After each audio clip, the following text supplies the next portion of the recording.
So coming up is a little video of me taking two of my sons down to the Alps for skiing. The slight difference being, as we've attempted the journey in a Tesla Model 3, an electric vehicle. People complain about range anxiety with electric vehicles, so I thought I'd put it to a reasonably effective test by taking it down 1,000 miles into the Alps. So we're going from Derby in the Midlands of the UK down to the French Alps. Now, you'll hear me talk a lot about watt hours per mile, and this is a measure of how efficient you are. So whereas with a normal combustion engine car we talk about a gallon or a litre of fuel, and we talk about miles per gallon, in this case we talk about watt hours per mile. So you put kilowatt hours into your car when you charge it up, in the same way as you buy kilowatt hours from your electricity supplier, and it's a unit of electricity, a unit of fuel. And to give you an idea, a car with good efficiency would be getting 4 miles per kilowatt hour, and a kilowatt hour is 1,000 watt hours. So if you turn it the other way around, you say, well, actually, you should be, if you're doing 200, say you're doing 250 watt hours per mile, that means you're going to get 4 miles per kilowatt hour, 1,000 watt hours. So you'll hear me talk about that a lot. So if I'm talking about a high number, 500-600 watt hours per mile, it means the efficiency is really low and we're going to empty the battery very quickly. If I talk about a low number, 2 to 250 watt hours a mile, it means the efficiency is good and we're going to hopefully make it to the Alps. But I'm just going to hand over to me in the Alps to get us on our way. So this is my happy place, Les Arcs in France. Well, actually, we're over at Le Plan. But we got to this resort completely carbon free, and we'll show you how. Myself and two of my sons, Oscar and Lucas, made the journey from home to here in a way that's going to make sure that this place stays just like it is.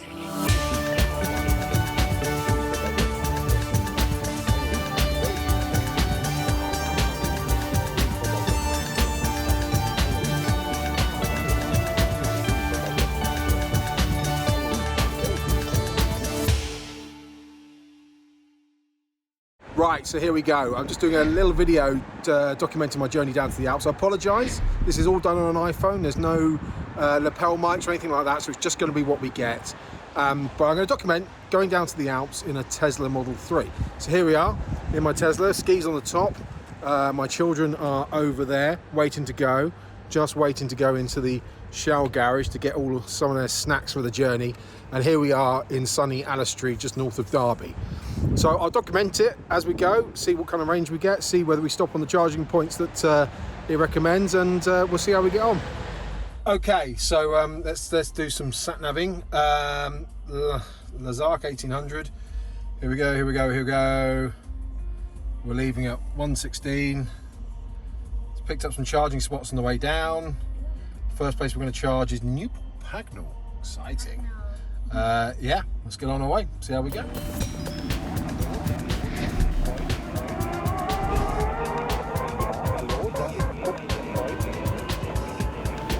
Right, okay, so what we need to do is keep an eye on consumption, the trip. So if we go to trip on the energy monitor, it says we're going to arrive at Newport Pagnell with 45% left. Usually I do better than that, but we're loaded up. It's winter time, it's 8 degrees, so we'll see how we go. We're starting at 82% now, and we'll see whether that stays on track or not.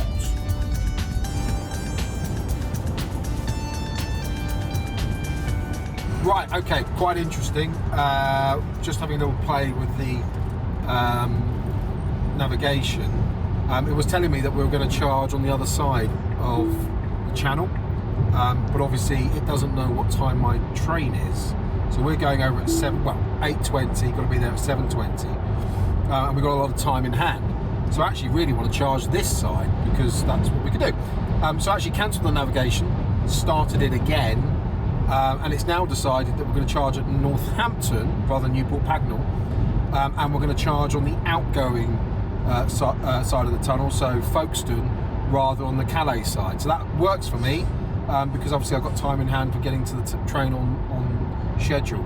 So yeah, always worth checking and perhaps redoing the navigation to see what's right.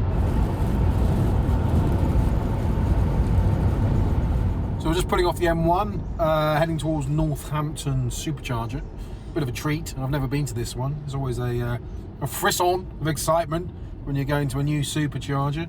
So, oh no, I don't know. We'll find out when we get there whether I've been there before or not.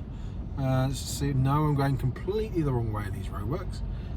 So that's exciting. So we're going to have to do a little bit of a detour. But here we go. Yeah, in here. Well, we're going to have to register. Might have to register.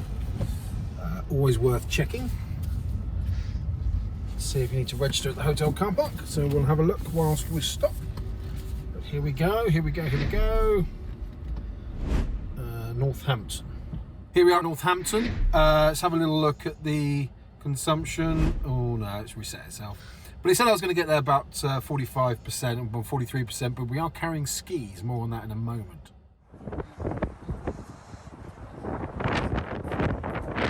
So yeah, here we go. Bit of registration for Tesla parking. So I'll just do a little bit of checking on the app, see where we're at in terms of charging. It looks like we're about 35 minutes to continue our trip. I'll add a bit more in because I've got a bit more time to get to Folkestone just to make sure I'm topped up, ready to go.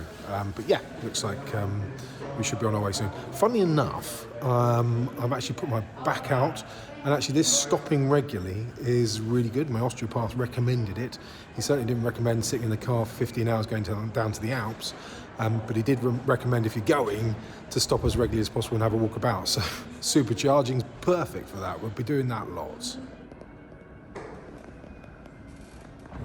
So what's quite entertaining is we're attempting this journey during Storm Eunice. A red warning for the country. I'm going to have a little look at the energy generation across the grid at the moment. It'll be interesting to see how much renewables are being used to generate electricity, and we're putting some of it back in the Tesla now. Quite interestingly, we've also getting power inside the car. There's my son Lucas, getting power inside the car to charge all their gadgets and stuff. Oh, there's my son Oscar. Yeah. So I said we're going to have a little look at the power generation on the grid as we were travelling down during Storm Eunice. There's this lovely little website which shows you all the power generation methods across the grid at any one time. What we're interested in here is the wind power. 29.23% of our electricity at this time was being generated by wind, 10.71 gigawatts. So that's nearly a third of our electricity being generated by wind, which is astonishing. Completely renewable. Got a good baseline in nuclear, 13.97%, which is another carbon neutral fuel. It has other problems, but let's not dwell on that. And then there's our gas. So 25% is being generated by a fossil fuel in the form of gas. But yeah, 30% by wind. So we're leaving Northampton. I got carried away doing my work and on the phone. So actually we hit 100%, which I don't think is necessary to continue my journey. Such is supercharging and how quick it goes. Yeah, 100% and off we go. Next stop, Folkestone. It didn't take ages, it was fine. Next stop, Folkestone. So this is interesting. We're on the M25. It's turned us round to go the long way round via Clackett Lane Services. I suspect because there was a sign saying that the QE2 bridge is closed because of Storm Eunice. So actually, I was due to get to Folkestone. It's actually saying that we're going to charge again on the other side of the tunnel, but it now wants us to charge at Folkestone. But it's going to be 10% when we get there, and that's if I drive okay.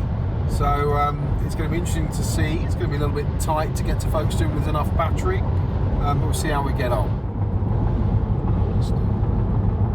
So bottom of the M25 now, gone past Clackett Lane, and interestingly, I was getting a bit dicey. We were kind of 8% left at, when we got to the Eurotunnel. So slow down for a bit, went to about sort of 60, 65 miles an hour. It's now jumped back up to 13% going to be left when we get there, which is a little bit more comfortable. So we'll see where we get to when we get there.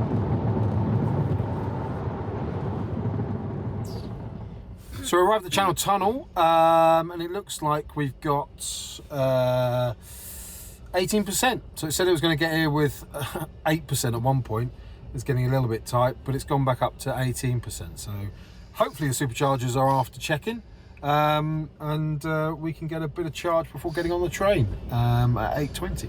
So good stuff. So here we are, Tesla charging, another Tesla supercharging stop for this journey. So that's exciting. There we are, with Tesla supercharging at the Channel Tunnel terminal. That was a doddle. Let's go have some food.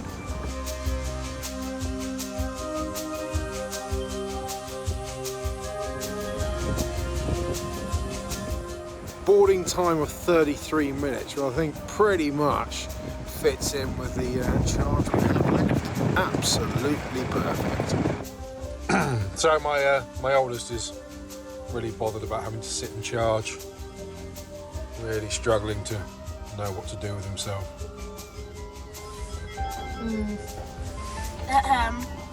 Yeah, what? Yeah, well, he's playing Sonic. Yeah. So if you're a non-Tesla driver, that's what you've got. Ooh, shudder. France this way. Okay. So this is an oddity. It seems to think that we're going to supercharge next in Calais, and yet we got 91%, and we've got 38 miles to Calais, yet we're going to be sat on a train. So I wonder if it changes its mind when it finds out that we've got to the other side and haven't actually used any electricity other than to keep their gadgets going. So what is interesting is we are losing range, or losing percentage of battery anyway, just sat here. All the gadgets are on. Oh, we're off. As I was saying before, so rudely interrupted. We've been sat here, we left the supercharger on about 94%, and we're down to about 88% by doing about 400 meters. So having all your gadgets on and your heating on and everything does suck your range. So we'll see how we get on the train.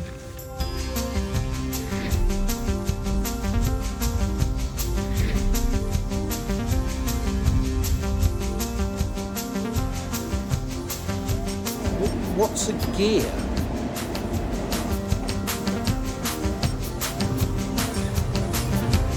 Let's go. Yeah. Impressed? I don't really Disappointed with the world. So a quick aside, Elon kindly gave us a glass roof, and I had a wonderful magnetic ski rack, and I realised that was going to be no good.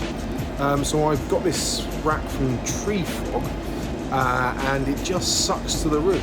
You just press these sucker things down, sucks to the roof, and as long as it's not showing any white on the little pushy button things, then it stays there. So far, so good. Hopefully the skis will make it to the Alps.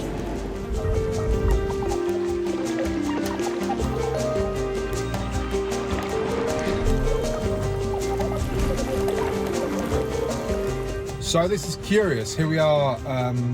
It's taking us straight to Calais supercharger. I had 83% battery coming off the tunnel.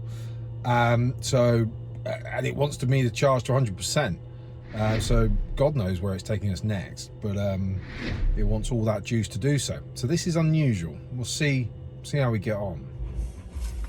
flip the camera. No, I don't want to look at the rabbits. No, I don't want to look at the rabbits. They're No, so cute. no, I don't want to look at the rabbits. They're so cute. The rabbits are cool. The rabbits are cool. Yeah. Maybe we'll get a shot of the rabbits. They're so cute. There we go. There's the rabbits. I think I figured it out. I think it wants me to get to such a low state of charge and then hit a version 3 supercharger so it can charge me up as quickly as possible. I think it's worked out that that's going to be better than taking in the chargers on the way. However, it feels a little bit close, but we'll you know, hopefully it'll be okay. But I think it's trying to work out the quickest route based on the style of driving that we've had so far. Yeah, this is interesting. The sat nav wants to take me straight from Calais all the way down to Reims.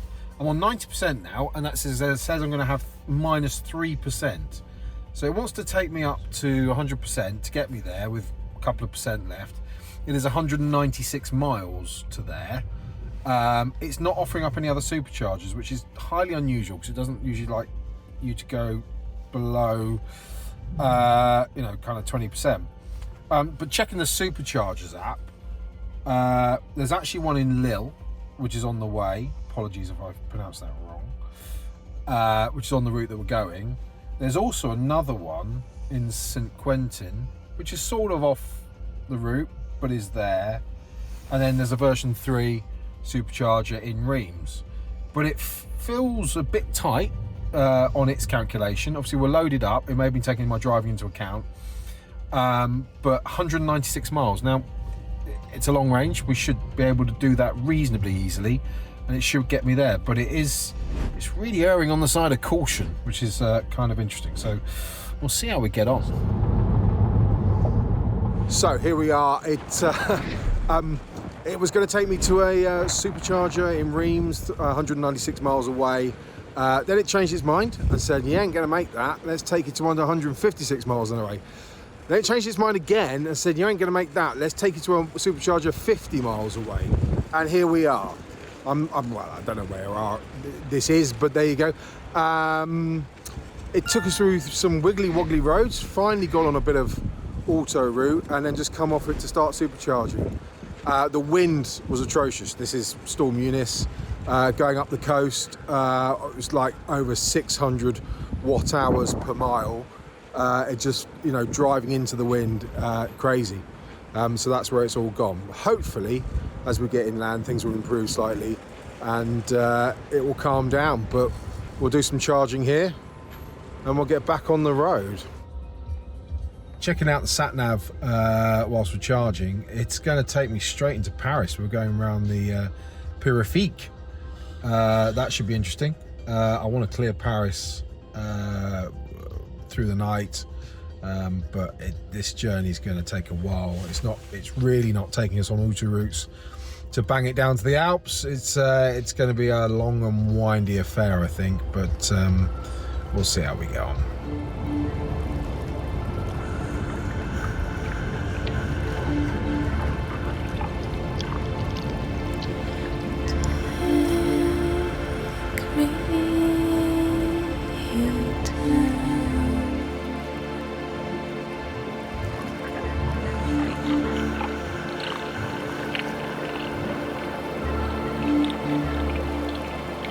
So it didn't take me to the supercharger south of Paris, around the Périphérique. I'm sort of glad it didn't, but it changed its mind and took me to a supercharger on the outskirts of Paris, just to the northeast. Yeah, I'm kind of admitting defeat, I suppose. There is an ibis here, and we're going to get our heads down. Let's see where we get to and get up in the morning and attack it again. The range just not been there.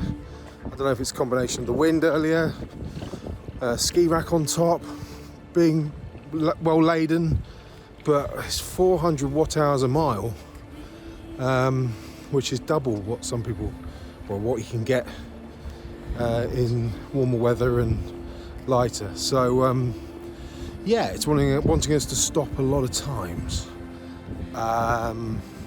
which is fine.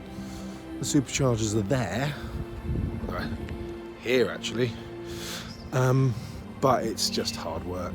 So we're going to admit defeat for tonight, get a few hours skip and attack it again in the morning. Two tired children, get them to bed. Yes, you are. You're fully asleep. I've had 3 naps in one night. Yeah. I haven't napped at all because I'm not tired. Yeah. I keep whenever So the other problem is that it's just taken us on funny, wiggly woggly routes. Presumably. for a road. What? Weird name for a road. Thanks.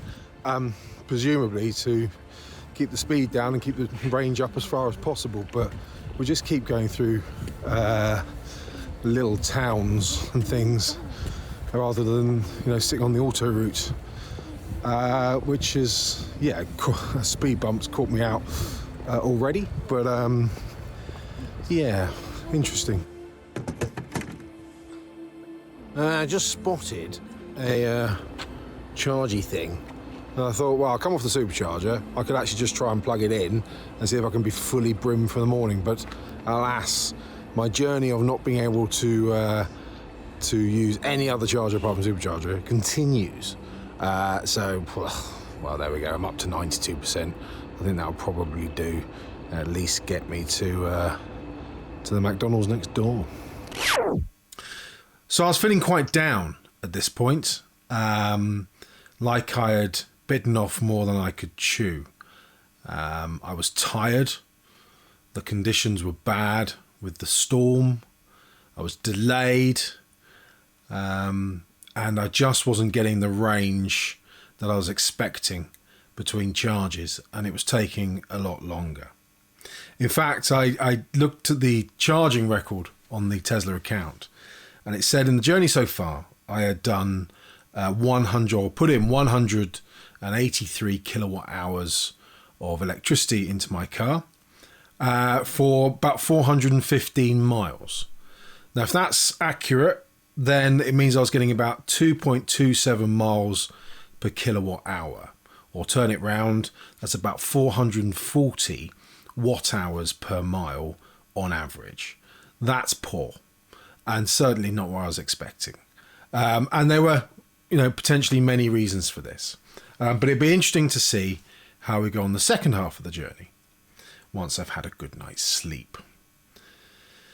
What also occurred to me is I was apprehensive about the journey. I really was, because it's the first time I've been abroad for 2 years, and the pandemic changes you. I was worried about all the rules and regulations I may come across, and in the end, I didn't really come across much at all because I prepared it correctly and submitted all the paperwork and COVID certificates and things like that. And the French were lovely. The French were fantastic. And they had their usual attitude towards such rules and regulations, but they were great all throughout. And I was taking my kids, and I had a back problem that if it went properly, I wouldn't be able to move. So I was nervous. So by this point, I was just slightly concerned. But anyway, on to the second half, and here's me after a good night's sleep. Morning, morning, morning. Here we go. Let's try this again and see how far we get. So it's 8:30, 9 o'clock. We're going to grab some breakfast. I'm going to try something different. I'm going to try and get my skis in the car and see if that roof rack thing is really, ski rack is making the difference. That's why we're getting 400 watt hours per mile, and we'll see if we can get it down lower. So wish me luck. So starting on 85% now, and 111 miles to the next supercharger. And yet, if I go to the energy and trip graph, I'm going to arrive at that supercharger with 20% left, and that just seems poor. 85 to 20% for 111 miles.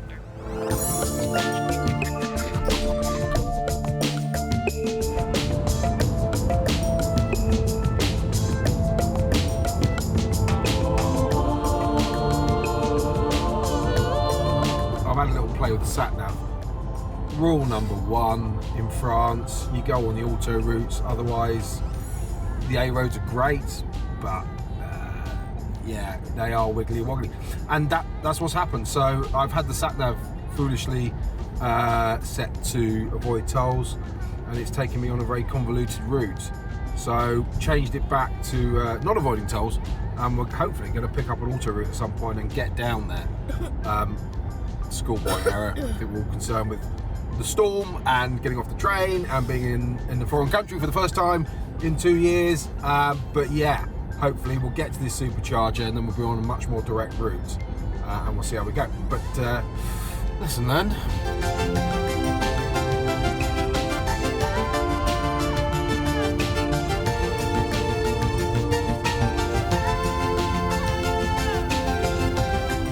We enjoyed a very short spell of auto route, and now it's gone back on the back roads. What's interesting is it said before we're going to arrive with 20%, but now it says we're going to arrive with 18% in the supercharger. But the graph, we're at 73% at the moment. It really is starting to kick up and come away from the line as if we're being more efficient. And yes, our consumption, we're now just gone under 300 watt hours per mile, but the actual endpoint is still not kicking up. It's like it doesn't believe that we're going to maintain this new improved efficiency, and it's still erring on the side of caution. But it'd be really interesting to see what we actually what it's like when we get there, and whether it actually starts to adjust it at some point where it starts to believe us.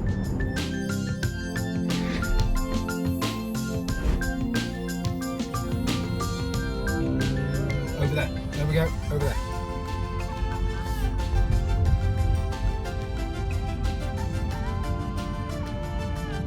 There we go. There we go. Hello. More lovely superchargers. Here we are. We've made it. The range has, or the percentage left has gone up on this journey. We seem to settle in on the auto route. If we went at 75 miles an hour, then we were at about 280 watt hours per mile. And if we headed up to 3 miles an hour, then it shot up to sort of 350. So definitely keeping that speed down has done the job. So we're going to try and go back to the tree frog and see if how it affects range. So now that we've got a control, we know how many watt hours per mile just on this particular journey in these particular conditions. We should be able to see how it affects things going forward. So we'll try it on the next stint, see how far we get, see what the range is like. All right? No, I can't get this in. What? Just plug. You'll be fine. Right, we're going to sample the facilities. Where are we going? Where are we going? I don't know. What? Toilet. Around there? What do you reckon? I don't know. Reception. There we go. One thing that occurred to me is that it's lovely having your gadgets all charged up. So didn't have to worry about the phones because they're pretty much on full charge because they've been charging all the way. Probably won't get such bad range, but anyway, all the other gadgets that we're charging, switches, laptops. Oh yeah, those are gadgets. My switch isn't charged to bed. Why not? Mine either. I just don't. Because you haven't plugged it in. Yeah. Yeah, well, I just plug the can't rest help of my physics. I haven't plugged anything in apart from my phone. Right. So never mind. But yeah, obviously going nipping into a hotel, getting a few hours kit. Everything was ready to go in the morning without worrying about getting all the suitcases out and stuff. So yeah, worked quite well. So I think we needed a big shout out to the other cameraman, my oldest son Oscar. Lucas ain't doing much other than eating Pringles, but he's contributing in his own special way. But yeah, some of the other shots we're getting, shots of me in the car and stuff, Oscar's kindly getting. Probably not as steady as they could be. That's because you drive like a drunken horse. I drive like a drunken horse. Yeah.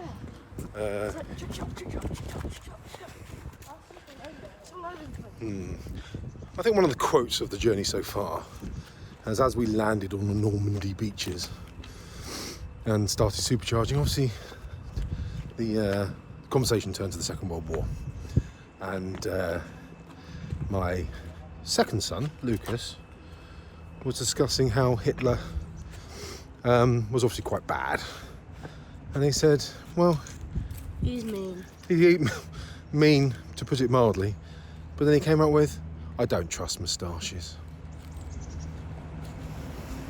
Just expressing my opinion. Really? Moustaches. That's why we don't play Mario as much as we could. Mario.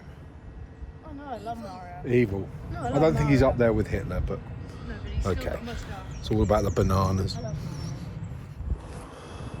Oh, hello. Oh, Ew. what's up? So my final thought for this part of the trip is regarding the sat nav. So had we hit Calais in an internal combustion engine car, you'd have gone, which way is that taking us? Oh, yeah, That's nonsense. behind you. Oh, okay, fine. Which way is that taking us? That's nonsense. Why are we going that way? Let's check what's going on. Oh yes, we've got to avoid tolls on. Because it's a whole electric car thing, you find yourself...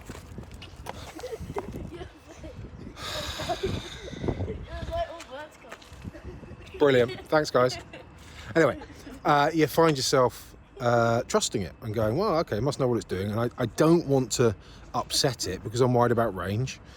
I'm worried about, whether we'll make it to the next supercharger. And some of the things it was recommending is like, we'll get to the supercharger with 4% left. So you don't question it.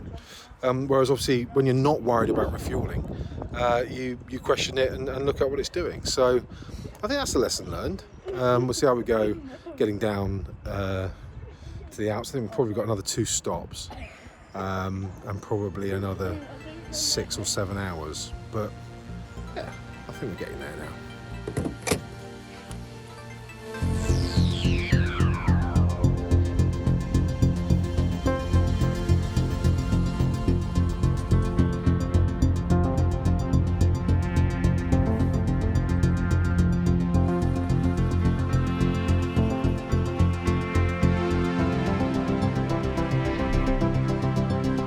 So nothing too much to report. Next supercharger, lovely little town.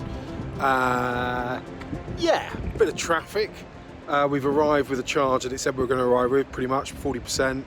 Got the ski rack on. I think, like for like, that would cost you probably about 50 watt hours per mile. So you may be up at kind of 330, 350 instead of 280, but it's hard to tell because we'll be running in traffic. So we've had a little period of not very much. But yeah, it definitely has an effect. But I think we should be good going onwards. We should be fine.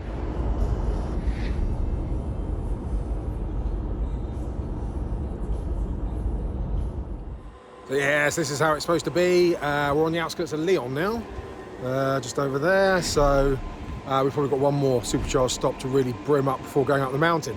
But yeah, we're really motoring now. This is the version 3 supercharger by the looks of it. So started off with about 800-900 miles an hour. They're so frequent on the auto routes that you can just go at the speed you want without worrying too much, and it's all fine. So this is obviously what was intended. What's really strange is that when we came across the Channel Tunnel, it didn't flag that no tolls were allowed on the sat-nav. And it even took us on a péage, a little bit of péage. So it wasn't completely avoiding tolls. Whereas most other sat-navs, if you asked to go across the channel, will obviously indicate that you can't because of tolls. So hence thinking that didn't need tolls. But yeah, all a bit strange, but we're on the way now. So, and it's beautiful, beautiful sunshine. So at that last supercharger, I had a chat with a bloke who did exactly the same thing. He got delayed coming over on the boat, got into Calais about 4 in the morning, and then found himself on 100 miles of B roads. And then he realised that he had also not switched off avoid tolls, because again, he assumed that you wouldn't be able to get across the channel if you were avoiding tolls. And so yeah, it put him really far behind, but obviously we've met up just at the same point. He was feeling a bit down on it. I'm kind of happy with it now that I know what's going on, and we're on our way. So yeah, I'm glad to have done the journey with absolutely no carbon. That's clear. Whereas in a diesel bus or an aeroplane, that's a completely different story. There be the Alps, baby. There are the Alps.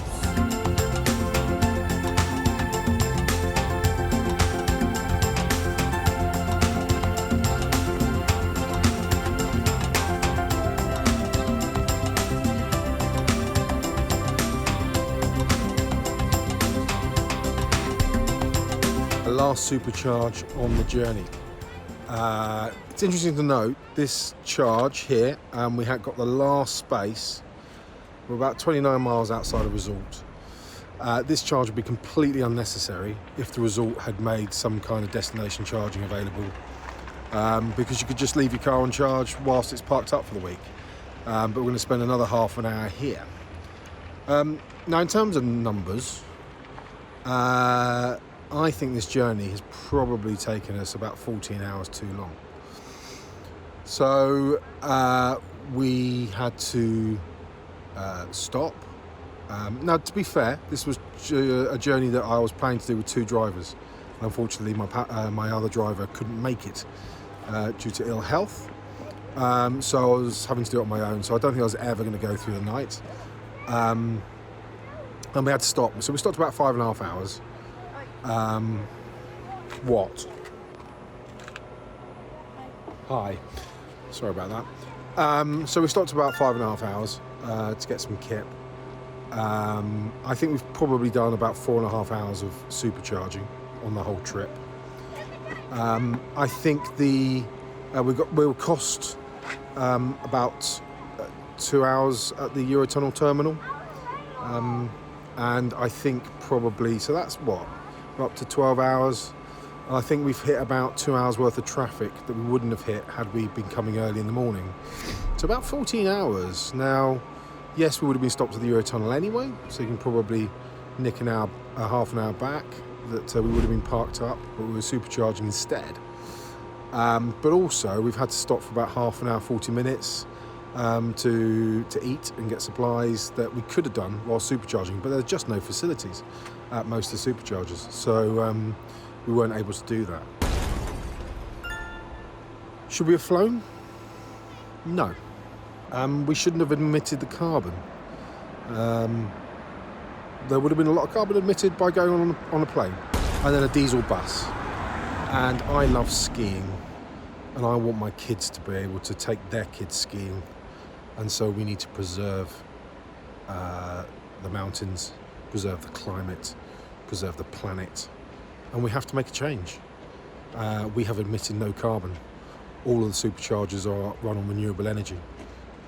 Charging back at home was renewable, so it's completely doable, and we have saved a boatload of carbon. And transport is where a lot of the carbon is emitted, and we need to make the change now, and it's perfectly doable. Yes, it's taken longer. Yes, it can be tweaked, but we've done it. So just had a lovely chat with a fella about ski racks. He's got a proper rack. I've got a sucky rack. And there's a one here on the back of the tow bar. And it's a Model Y, which looks absolutely lovely, actually. I've ordered an Ioniq 5 for the family, but the Model Y looks really nice. I quite like it. A lot bigger. Yeah, that could have been nice. But yeah, this is the great thing about supercharging. It's just very friendly, even in a country where I don't speak the language. It's just a great thing to be doing. And obviously you've already got something in common. So yeah, great social event. And that's the other thing about supercharging, is you may come to a supercharger and it's full, but 20 minutes later and there's loads of spaces. So I think even if they do open up the network and other cars get to use it, I think they'll prioritise Teslas. But I think it'll probably work out fine, especially as they put out more stations. So we are here, we are parked, we arrived last night. Here they are, very excited children. I've got 65% battery left, that should be good for the week. I'm ready to go to the supercharger when we head off. I'm really interested to see what charge I can put in going down the mountain. Obviously it'll mostly be braking, so that should be quite good. There is a public charging point here. I was initially parked in there, but as with all public charging points that are non-Tesla, I haven't been able to get it to work, and it's all in French. So that's the end of that. However, if you're wondering why we do this nonsense, I just need to take you over here. So it was all dark when we got here last night. You all right, Lucas? COVID. It was all dark when we got here last night. But I know the resort well. Been here lots of times. Got in, got our stuff unpacked, and it was all good. Mammoth journey. Dad. What? Yes, they're excited, and I'll show you why. Oh, around here. Here we go. If you've never been skiing, this is why we do it. Doesn't look as good as camera. It doesn't. It looks amazing. Not on camera. Absolutely amazing. Not on camera. And we get to go to the top of mountains. And it's the roof of the world. Whoa, there's a hole And in we get there. to ski down.